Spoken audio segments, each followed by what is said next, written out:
Well, I've given away you've already heard the whole story. I was fired by my own company. What kind of idiot gets fired from his own company started up? Before I do that, I'd like to just see honesty here. I'd like to see anybody who thinks failure is a good thing. I'd like you to raise your hand out there. Oh, come on. There's no sense me talking. Well, I do think failure is a very important part of life. In fact, I don't think you can achieve success without failure. And I'm going to tell you about a lot of the failures I've had. But let me go back in time a little bit. When I was a kid, I was a very cautious kid. I was afraid to take chances. And, you know, when you don't take chances, life's pretty safe and it's comfortable, but it also doesn't leave you with a good feeling. When you get out there and you're not taking chances, you later think, geez, you know, I could have done that, I could have done this, but it leaves you kind of not feeling too good. Sometime about when I was in college, though, I started changing how I approach life, and I started taking some chances, had some failures, and you know what I immediately found out is that failure is not such a bad thing. In fact, once you learn to accept failure and embrace it, it's very liberating. And as I've gotten older and older, I take more and more chances, and appropriate chances, I'll say. I'm not crazy. And you know what? It's very liberating. And I look back, and I don't know if there's a single point where I changed my life and started taking chances, but without taking those chances, without failing, I wouldn't have had the success I've had. I used to work for a big company called Unocal. Some of those from the West Coast may remember. It used to be a big oil and gas firm and refiner, but Unocal was way too cautious. Big company, 20, 25, $30 billion size company, but as it grew older and older, it became more and more cautious to the point where they couldn't take any risks. They were afraid of failure. Managers there were afraid of failure. The best decision at Unocal was just to turn things down, because if you don't do anything, then you won't fail. Unocal no longer is in existence. It was bought out by Chevron. It just lost its way. So not taking appropriate risk is very dangerous. Talk a little bit about my own stories. I started my company, Veneco. We're an independent oil and gas producer. I started it 20 years ago. In fact, almost 20 years ago to the day.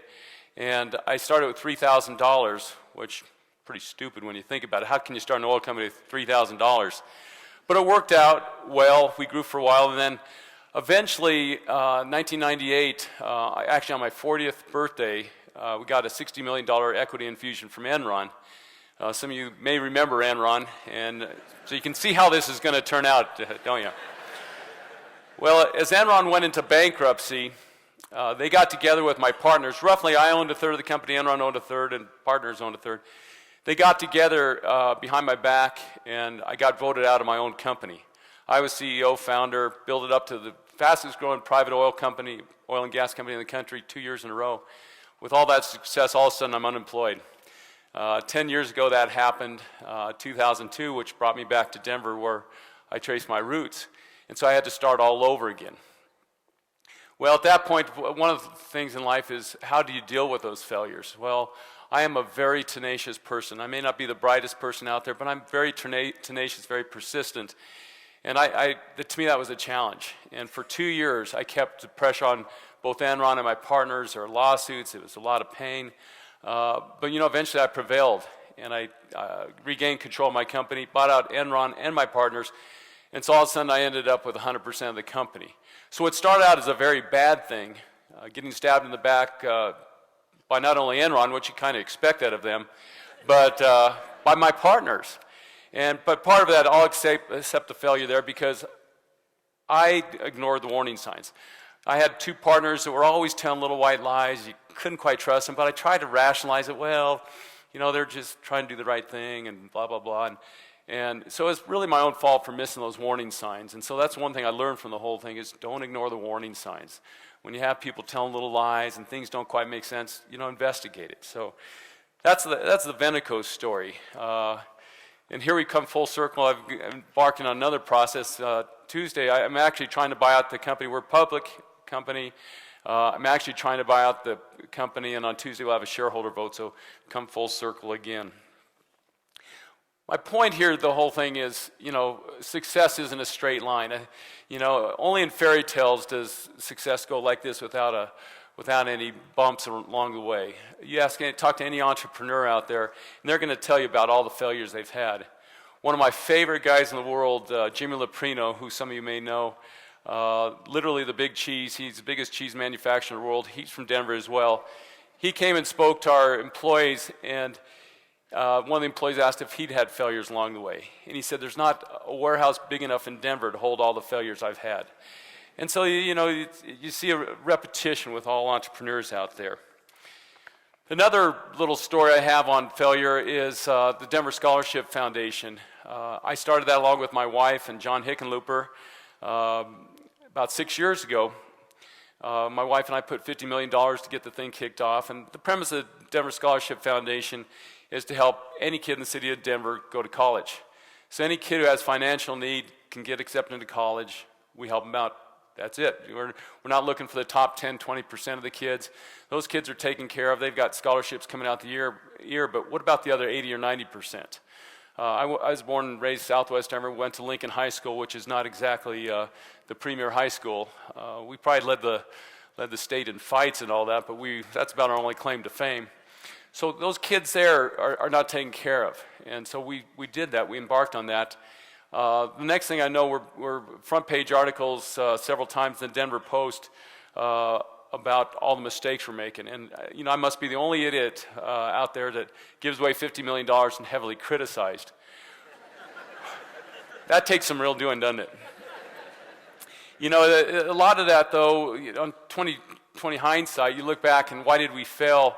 Why did we have those problems? Well, we had a policy we would help out every kid that we legally could in the city.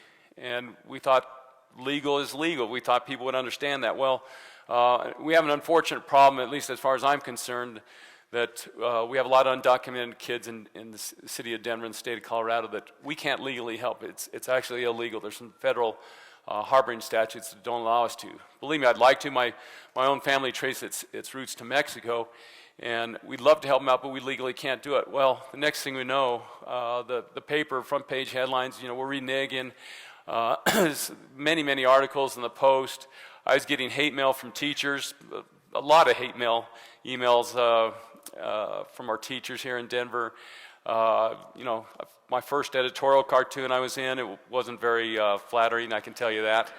And so I go, wow. So another lesson to be learned there. The lesson that I learned there is, it's not enough to just, I'm an engineer, I'm a logical person. To me, legal is legal, and for some people that wasn't enough. Today, though, we kept it up. This graduating class, we're sending another 900 kids to college. We have now. Thank you. Don't clap too long. You got on the clock. I've only got 100 seconds left. The change that's driven here in the city, graduation rates are up from 38%. High school graduation rates are up to 56% now. We have a total of 3,600 kids in college now. And our persistence rates, which is the percentage of kids who stay in college year over year, our kids are 84%. The statewide average is 71%.